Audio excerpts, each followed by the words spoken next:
L'ancien de l'équipe était donc prêt à me révéler son secret. Son secret d'ancien qui avait fait de lui un grand concepteur de formation.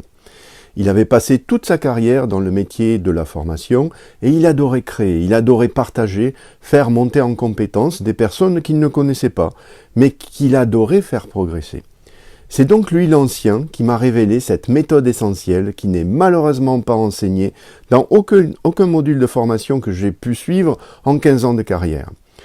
Et oui, jamais vu, jamais enseigné dans aucune formation, que ce soit en présentiel ou en ligne. Il s'agit d'un outil méthodologique structuré qui est extrêmement efficace. Il permet de façon simple et progressive de transformer les objectifs pédagogiques généraux en objectifs pédagogiques intermédiaires, puis d'arriver enfin aux objectifs pédagogiques spécifiques. Et il permet ensuite de se rapprocher naturellement de l'étape suivante qui constitue l'itinéraire pédagogique. Nous allons aborder dans ce module les secrets de toutes les formations bien réussi. On y va. Un visuel vaut mieux qu'un long discours, donc voici à quoi ressemble un TIOP. Mais au fait, qu'est-ce que ça veut dire TIOP ? C'est un acronyme qui signifie que ce sont des initiales que l'on prononce comme un mot ou un nom. Il signifie tableau d'identification des objectifs pédagogiques. Plus simple de dire TIOP, non ? Qu'en pensez-vous ? Allez, le voici notre TIOP.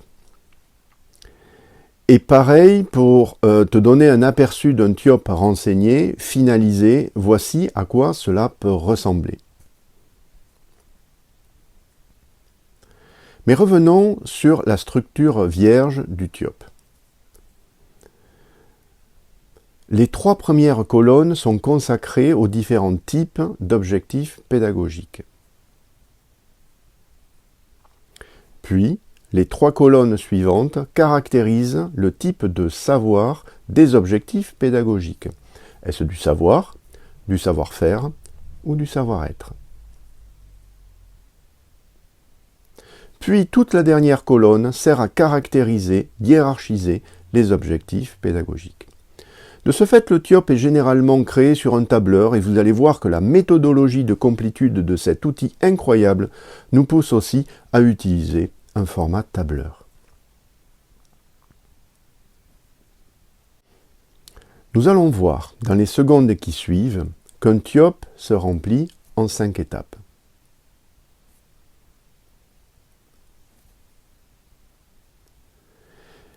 Et c'est là que cela devient intéressant. Pour réaliser un TIOP, nous avons besoin d'utiliser un objectif pédagogique général, ou macroscopique, ou global, appelez-le comme vous voulez, c'est pareil. Et cet objectif pédagogique général doit être déjà bien formulé. Et pour bien rédiger un objectif pédagogique, je vous propose de vous référer au cours dédié. Afin de bien comprendre comment on remplit un TIOP, je vais prendre un exemple simple du permis de conduire automobile que j'ai déjà utilisé dans l'introduction.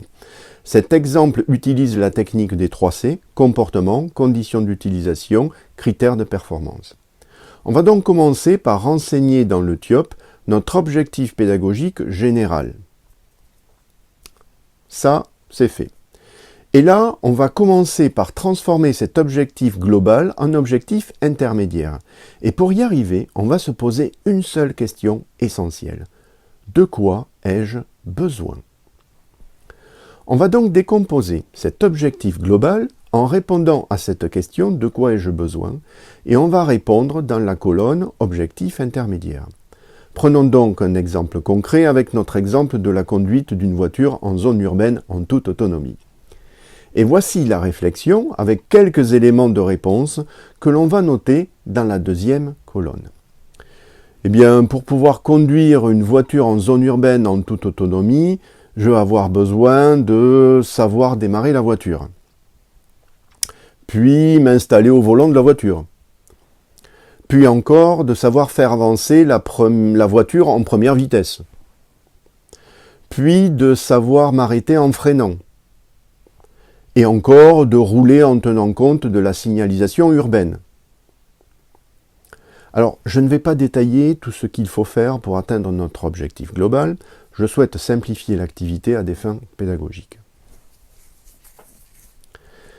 C'est ce premier travail qui consiste à répondre à la question « De quoi ai-je besoin ?» qui va nous permettre de renseigner donc notre deuxième colonne. Une fois arrivé ici, nous allons faire une première vérification afin de voir si on n'a rien oublié.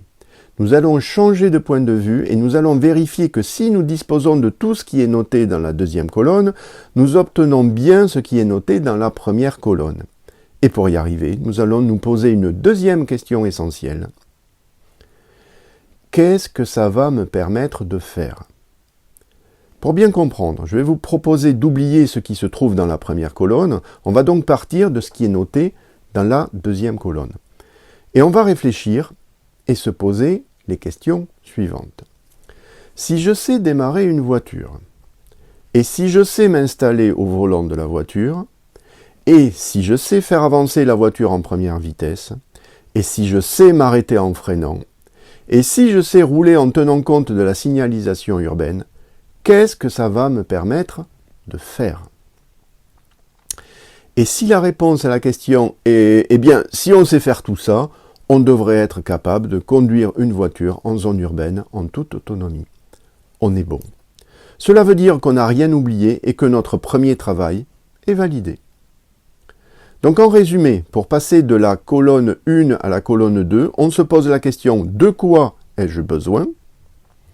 Et pour passer de la colonne 2 à la colonne 1, qui est juste une phase de vérification, de validation, on se pose la question « Qu'est-ce que ça va me permettre de faire ?»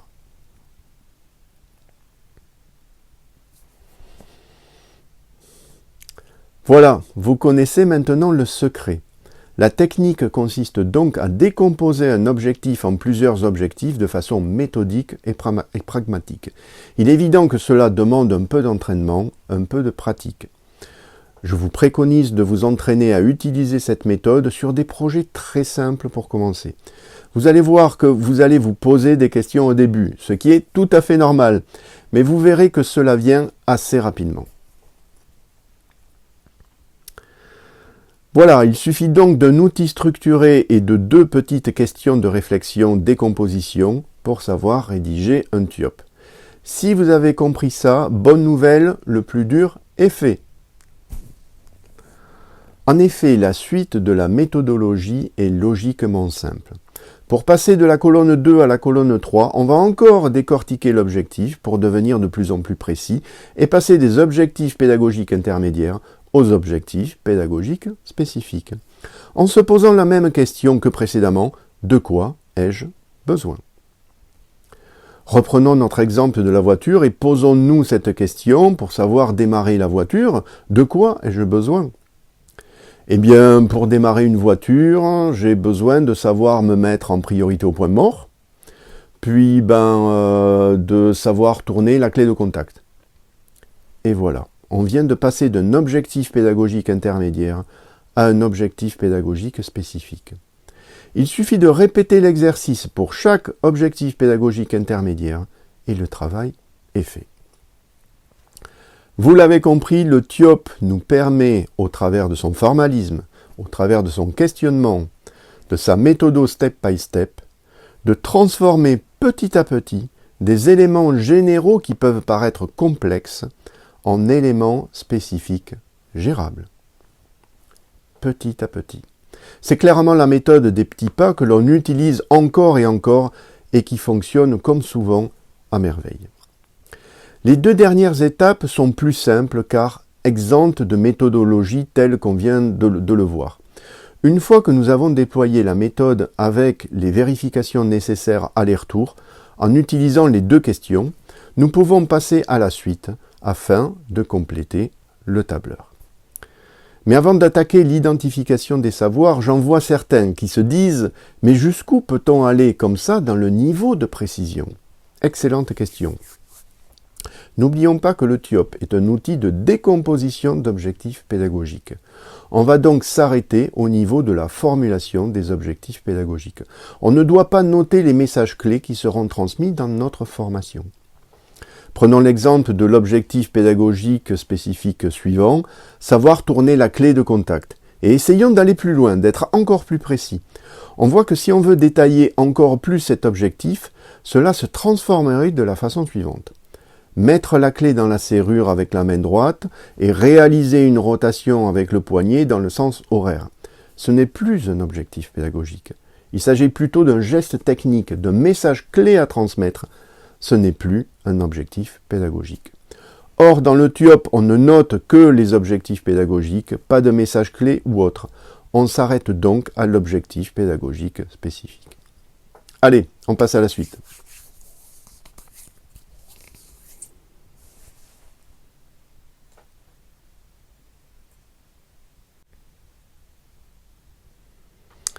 Une fois que nous avons décliné nos objectifs pédagogiques, nous allons les caractériser en précisant s'ils correspondent à du savoir-faire ou du savoir-être.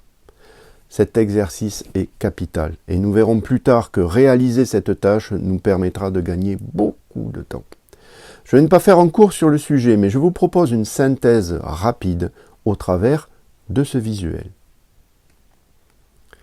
Visuel qui n'est bien évidemment pas exhaustif, mais c'est juste pour vous donner une idée.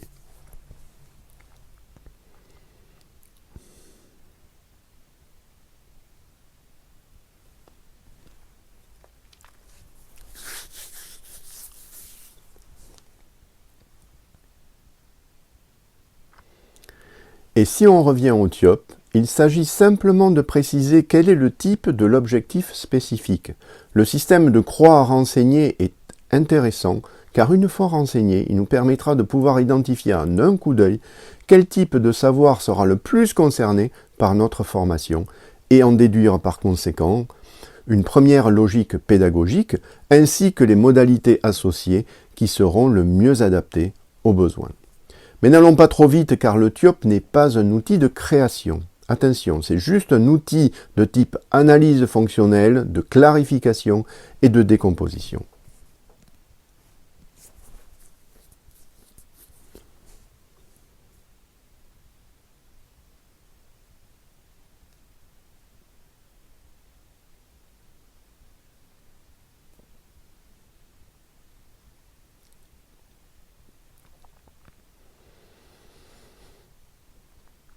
Alors, si on récapitule, les objectifs pédagogiques ont été déclinés. Les objectifs pédagogiques spécifiques ont été caractérisés en termes de type de savoir.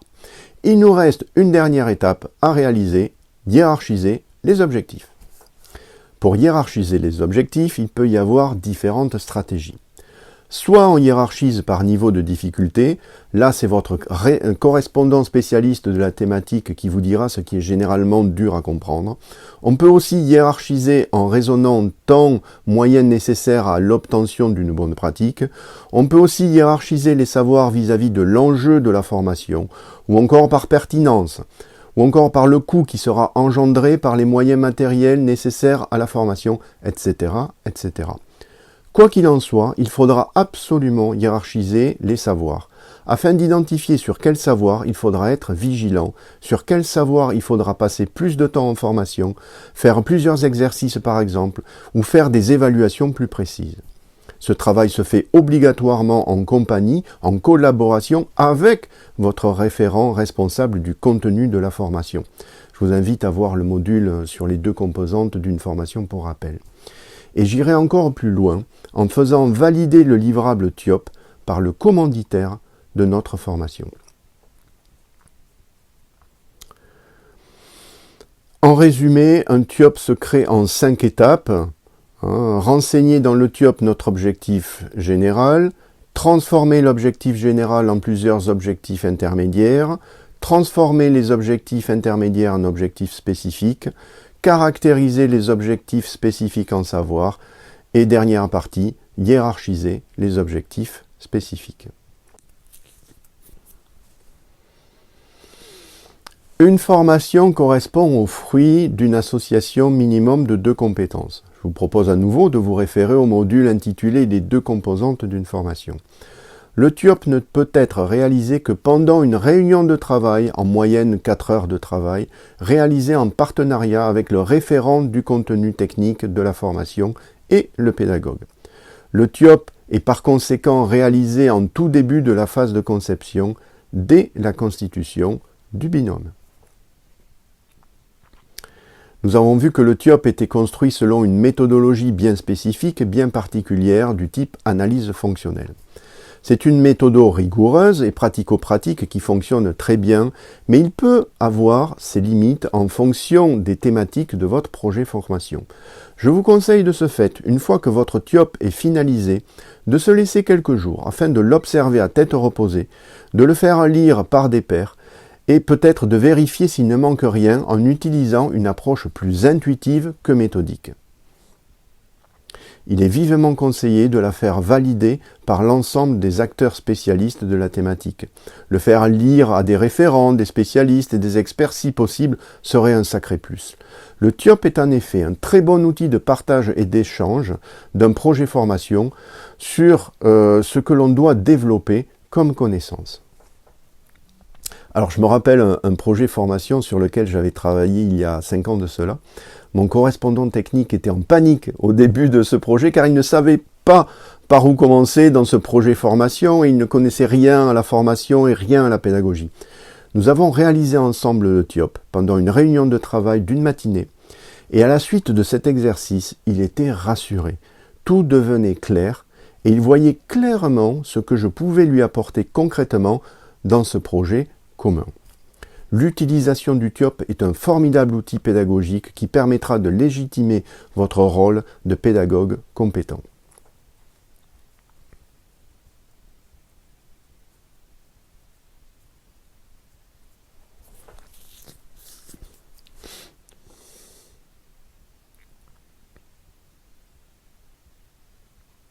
Le TIOP est un outil essentiel d'ingénierie pédagogique qui permet donc de décliner vos objectifs pédagogiques, de les caractériser en termes de savoir et de les hiérarchiser. Il fait donc le lien entre l'objectif pédagogique global et l'itinéraire pédagogique. Une fois qu'on l'a essayé, on ne peut plus s'en passer. Il nous simplifie la vie et nous permet de gérer des projets extrêmement complexes. Si un jour vous avez l'occasion de travailler sur un gros projet formation bien complexe, sachez que c'est le TIOP qui vous permettra de le déployer.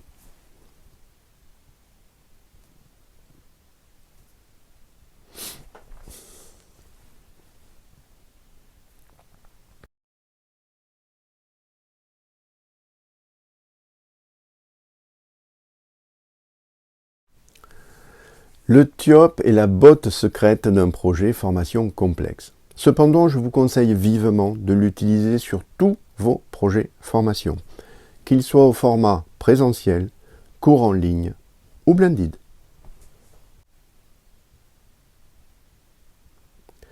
Ce qu'il faut retenir, le TIOP, c'est un tableau d'identification des objectifs pédagogiques. Le TIOP est généralement créé sous format tableur de par sa méthodologie.